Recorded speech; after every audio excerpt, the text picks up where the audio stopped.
صحیح ابن حبان شریف میں حضرت سیدنا ابو ہریرہ رضی اللہ تعالیٰ عنہ سے روایت، آقا علیہ السلام نے ارشاد فرمایا 4 شخص، 4 لوگ وہ ہیں جن سے رب تعالیٰ بغض رکھتا ہے۔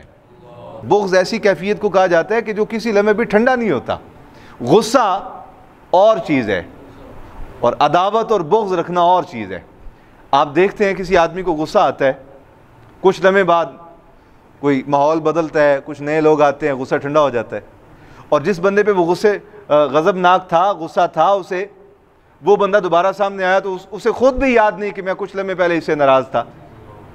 اسے غصہ کہا جاتا ہے۔ اور بغض، عداوت، یہ وہ کیفیت ہے کہ بندہ سال بعد ملے، 10 سال بعد ملے، بلکہ ایسے لوگ بھی میں نے دیکھے ہیں کہ بچپن کا کوئی واقعہ انہیں یاد ہے اور ان کے اندر وہ دل میں اٹکا ہوا ہے، 50 سال بعد بھی وہ مجلسوں میں بیٹھ کے کہتے ہیں یار فلانا بندہ مینوں چنگا نہیں لگدا، کیوں؟ آج سے 50 سال پہلے اس نے میرے ساتھ یہ کیا تھا۔ یہ ہے عداوت، یہ ہے بغض۔ نبی پاک صلی اللہ علیہ وسلم نے غصے کا لفظ ارشاد نہیں فرمایا، حضور نے فرمایا 4 ایسے بد نصیب ہیں جن سے اللہ عداوت رکھتا ہے، بغض رکھتا ہے۔ فرمایا ان میں سے پہلا وہ شخص جو سودا بیچے اور قسمیں کھا کھا کر بیچے۔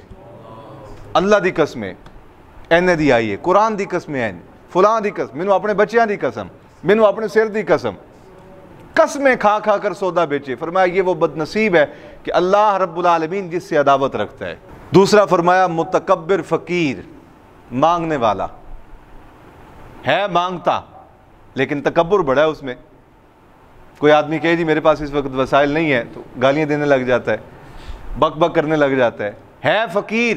ایک جرم تو یہ ہے کہ وہ مخلوق کے سامنے ہاتھ پھیلاتا ہے، دوسرا اس کا جرم یہ ہے کہ تکبر سے بھرا ہوا ہے کمینہ۔ تو دکھاوے کے لیے کم از کم نرم ہو جا، کیوں جی؟ کہا ہے مانگنے والا۔ ایک تو یہ جرم کر رہا ہے کہ خلاق عالم جو بند پتھر کے اندر بھی کیڑے کو روزی عطا کر دیتا ہے، یہ اللہ کی رحمت سے اس قدر مایوس ہو چکا ہے کہ یہ رب کو چھوڑ کے مخلوق سے مانگنے لگ جاتا ہے۔ ایک تو اتنا بڑا جرم یہ کر رہا ہے، اور دوسرا تکبر سے بھرا ہوا ہے۔ فرمایا یہ متکبر فقیر وہ بد نصیب ہے کہ جس سے اللہ عداوت رکھتا ہے، اللہ اس پہ غضبناک ہے اور اللہ اس سے بغض رکھتا ہے۔ فرمایا تیسرا بوڑھا زانی۔ آپ نے کئی ایسے بابے دیکھے ہیں بڑھاپے میں بھی جا کے ان کے اندر حیا پیدا نہیں ہوتا، قبر میں ٹانگیں ہوتی ہیں، گوڈے کانپ رہے ہیں، لیکن شہوت کا آج بھی غلبہ ہے ان پہ، برائی کا آج بھی غلبہ ہے ان پہ۔ جب بیٹھیں گے عورتوں کی باتیں کریں گے، جب بیٹھیں گے برائیاں کریں گے، جب بیٹھیں گے بکواسات کریں گے۔ حضور نے ارشاد فرمایا بوڑھا زانی یہ وہ بد نصیب ہے کہ اس عمر میں تو بڑے بڑے لوگوں کو نیکی کی توفیق مل جاتی ہے، لیکن یہ اس عمر میں بھی جا کے رب کا اس قدر نافرمان ہے۔ فرمایا یہ وہ بوڑھا زانی بد نصیب ہے کہ جس سے اللہ عداوت رکھتا ہے۔ اور فرمایا چوتھا ظالم حکمران، جس سے اللہ عداوت رکھتا ہے، اللہ جس سے بغض رکھتا ہے، اللہ جس پہ ہمیشہ غضبناک رہتا ہے۔ اور آخری حدیث مبارکہ المعجم الکبیر سے حضرت عبداللہ ابن عباس سرکار کے چچا کے بیٹے روایت کرتے ہیں، فرماتے ہیں آقا علیہ السلام نے ارشاد فرمایا عدل کرنے والا حاکم اس کے زمانہ عدل کا ایک دن 60 سال کی عبادت کرنے سے افضل ہے۔ عدل کرنے والا حاکم اس کی حکومت کے زمانہ عدل کا جو ایک دن ہے 60 سال کی عبادت سے اللہ کے ہاں افضل ہے۔ کاش اللہ مولانا طارق جمیل صاحب کو یہ سعادت بخشے کہ جب وہ حکمرانوں سے ملتے ہیں تو ان کو اس طرح کی حدیث بھی بیان کیا کریں۔ آپ حیران ہوں گے، ہمیں تو کبھی موقع ملے تو ہم ان کو یہ کھول کھول کے سنائیں کہ حضرت صاحب یہ پڑھیں آپ تاکہ آپ کی ڈائریکشن ٹھیک ہو جائے۔